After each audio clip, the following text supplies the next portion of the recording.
Good afternoon. My name is Sharon. I'm going to present about Kenya. And for this presentation, we are analyzing the future of tourism. So our task is explores two key scenarios. The first one is a realistic assessment, and the second one is the optimistic future. I'm going to start off with the realistic assessment. The first point is the market recovery and scale.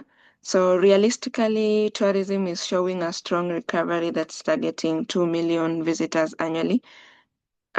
This high volume goal relies on traditional markets and inherently places significant strain on Kenya's protected areas and resources.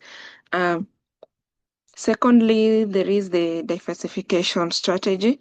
Diversification is underway, moving beyond safaris to niche offerings like tourism, wellness, and cultural festivals. So this spreads economic benefit, but also expands tourism's geographic footprint, thus increasing the complexity of environmental management. The third point is critical challenges, which I consider the reality check. So the critical challenges are infrastructure gaps, high fuel-based operational costs, and the unavoidable threat of climate-induced habitat loss. So specifically, devastating cyclical droughts, they directly undermine the wildlife foundation that tourism is built upon, and this is a clear and present threat. And the third point is the optimistic future, which is the climate-friendly vision. Now let's move on to the right side. The first consideration is green mobility. Here, the optimistic vision starts with a green mobility mandate. We must see a full transition to electric safari vehicles by 2030. So this simple action eliminates carbon emissions from game drives, dramatically reducing noise pollution and upgrading visitor experience while protecting the wildlife. Secondly, the active conservation and finance, which is a part of the optimistic future.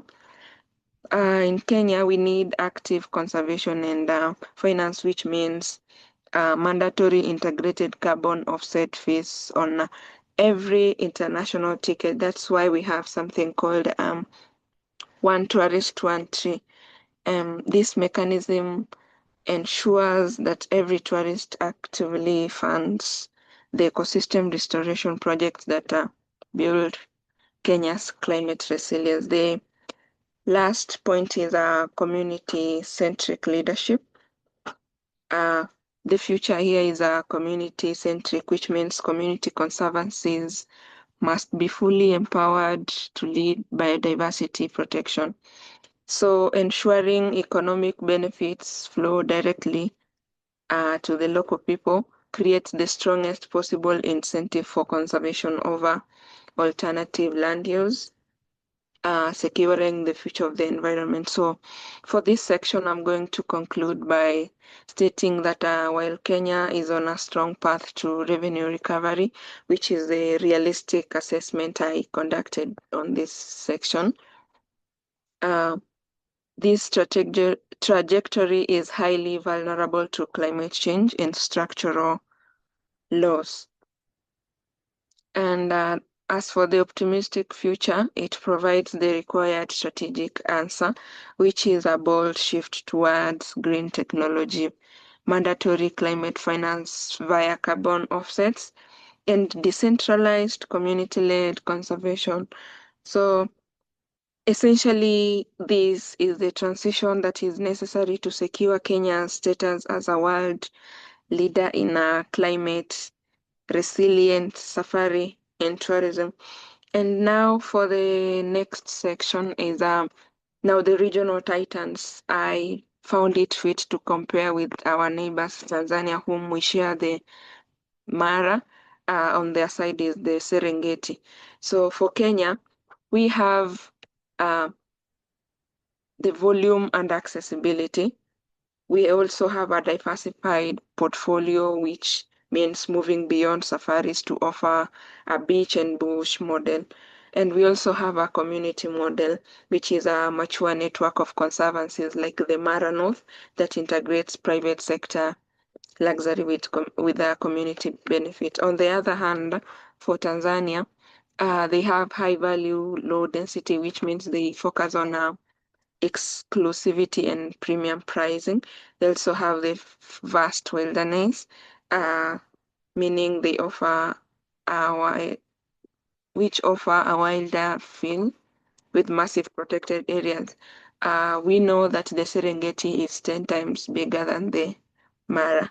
So Tanzania has this slower travel pace, often requiring fly-in logistics.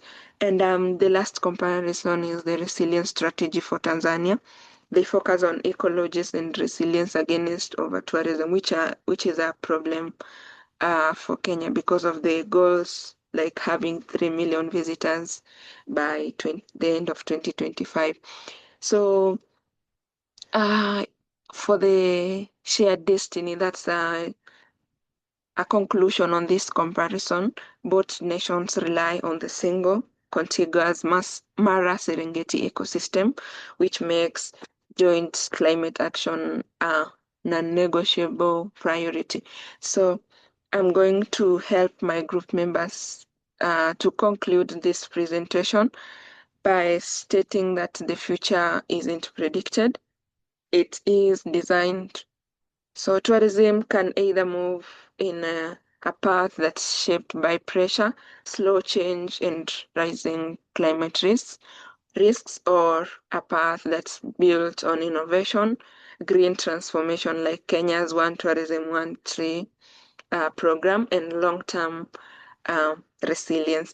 And so the question is the difference between the two, the choices made today in each of the presentations my group members have made. So let me conclude by saying a climate-friendly future is possible. That's if we collectively decide to build it. And thank you for listening.